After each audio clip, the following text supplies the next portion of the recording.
Hello guys! So bilang kakabalik ko lang galing Hanoi and Sapa, Vietnam, gusto ko lang i-share yung mga impressions ko about dito sa dalawang lugar na to as a first time traveler doon and as a solo traveler din. Kasi gusto ko matulungan yung mga medyo napapaisip pa, safe bang pumunta sa Sapa at Hanoi, Vietnam? Hindi pa nakakatakot doon? Marami bang mga krimen doon? Safe ba para sa mga solo traveler ang pumunta sa Hanoi at Sapa? Sana matulungan kayo itong video na to.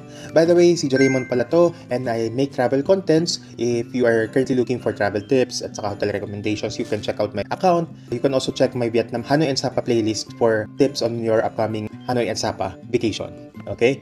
So, first itakal natin yung ambience. Ang ambience sa akin ng Hanoi at Sapa are both peaceful at saka busy rin.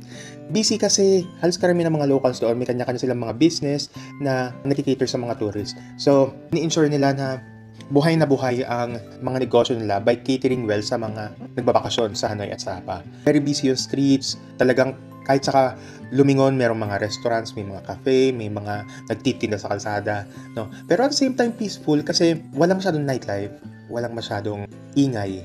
Nang malinis yung lugar. Dati iniisip ko nakakatakot tumawid sa mga kalsada kasi yung mga sasakyan talagang barubal. Pero hindi naman. Safe naman ako nakakatawid sa mga kalsada. Ang napapanood ko rin, sabi nila marami daw mga pickpocket sa Hanoi at sa Sapa, mag-ingat daw. Well, oo, sa lahat naman talaga kailangan natin mag-ingat para maiwasan natin yung mga ganong mga dangers.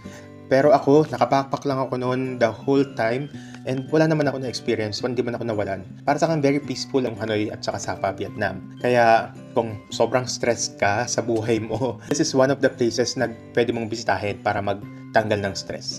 Next, ang mga tao. Guys, hands down talaga ako sa mga tao dito kasi sobrang, well, yung mga na-experience ko, yung mga nakausap ko, yung mga nakasalamuha ko, sobrang approachable nila, sobrang babait. Kahit hindi sila ganun ka-fluent mag-English, they still try hard to help people out. Ganon sila. Lalo na yung staff sa hotel na pinagtuluyan ko sa Hanoi La Castella. Sorry, hindi ko maalala yung pangalan niya. Si ate girl na nakasalamin. Sobrang attentive niya, sobrang matulungin niya. The moment na pumasok ako sa hotel, talagang asikaso niya ako hanggang sa bago ako umalis. Tinawag niya pa ako ng sasakyan papuntang airport. Lahat talaga inasikaso niya. Isa sa mga reason kung ba't gusto kong bumalik sa Vietnam. Feeling mo parang isa ka sa kanila kahit may konting communication barrier. Yun nga lang, isa sa mga challenges dito yung communication kasi ang English recently lang nakapasok sa Vietnam, kaya people are still learning the language. Kaya very important na meron kang Google Translate pagka pumunta ka ng Hanoi and Sapa para mas madali ka makapag-usap sa kanila. Number 3, scenic spots and attractions. One word, amazing. From the mountains of Sapa up to simplicity noong lakaran sa Old Quarter. Yung buong lugar, parang feeling mo nakiklense yung soul mo pagka bumisita ka doon. Sobrang peaceful, sobrang ganda ng ambience. Naalala ko nag-coffee ako sa Moana kasi after ko mag-picture-picture, yung entrance fee doon merong kasama ng free coffee. Naupo ako sa isang tabi, may lamesa doon. Nagko-coffee lang ako. Kahit ang dami ko pang dapat puntahan, parang ayoko nang umalis. Gusto ko na lang tumula doon at panoorin yung view. Ang ganda kasi talaga ng mga spots sa Hanoi at saka sa Sapa. Hindi, sa Sapa kasi yung Moana, sa Hanoi ganun din. Pagka nandun ka sa streets, sabihin nila mo kung Binondo lang, ganyan. Pero iba kasi yung vibe. Maganda doon sa mga attraction spots nila. Wala din masyadong tao. Hindi ko alam kung bakit doon sa By the Song parang 3 lang kaming nandun na mga tourist. So, yung slide, kahit magpaulit-ulit ka doon, Pansipan medyo marami tao pero hindi naman ganun ka-crowded. Alpine Coaster, walang masyadong tao, konti lang. Hindi overwhelming yung mga tourist attractions at saka mga spots nila. Kasi mananamnam mo talaga yung saya pagka bumisita ka sa mga lugar na yun kasi hindi masyadong crowded.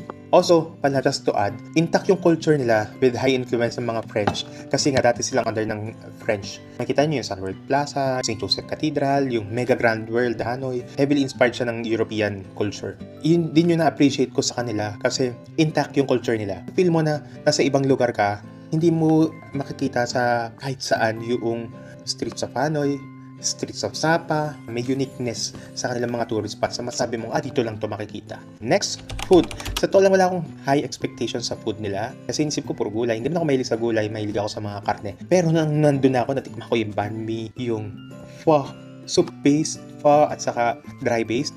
Mas gusto ko yung dry based lalo na yung buncha. Oh my god, sarap ng buncha. Para siyang ground pork na grilled na may flavor ng barbecue. Sabi ng tour guide namin, yung flavor daw ng buncha ng Hanoi, hindi mo daw mahanap sa ibang lugar sa Vietnam. So, kung gusto niyo ng authentic buncha, punta lang kayo sa Hanoi. Sobrang malasa ng mga pagkain nila. Hindi ko ini-expect na malapit siya sa palasang Pilipino, pero meron silang distinct din na lasa.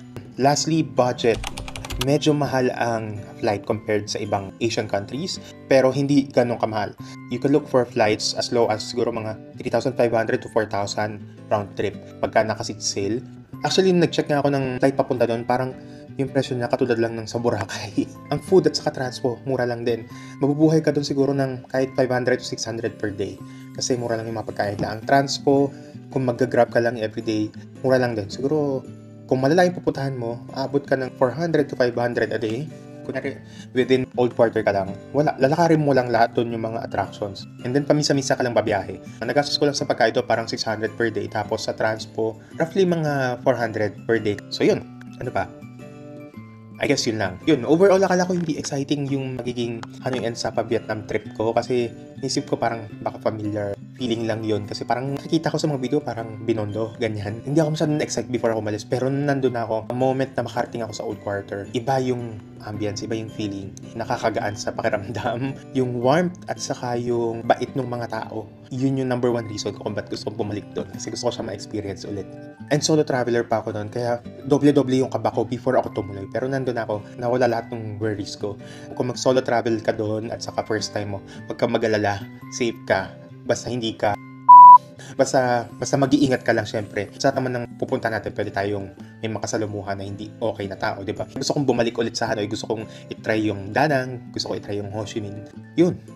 So there, hopefully nakatulong ako sa mga nagdadalawang isip pa kung tutuloy sila or kung magbubok sila ng Hanoi at Sapa trip nila. I-book nyo na yan kasi masaya talaga. At saka mag-i-enjoy kayo ng sobra. Kung solo traveler ka, natatakot ka, huwag ka matakot. Mag-i-enjoy ka, promise. Huwag ka lang iengot-engot. Okay?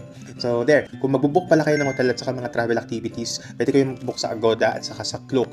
For Agoda hotel bookings, you can use my promo code AGODA-J. All caps yun dapat Agoda J. For Klook activities and hotel bookings, you can use my promo code Jeremon Klook. Okay? So hanggang dito na lang at kita-kits sa dalakad ni Jeremon. Bye-bye!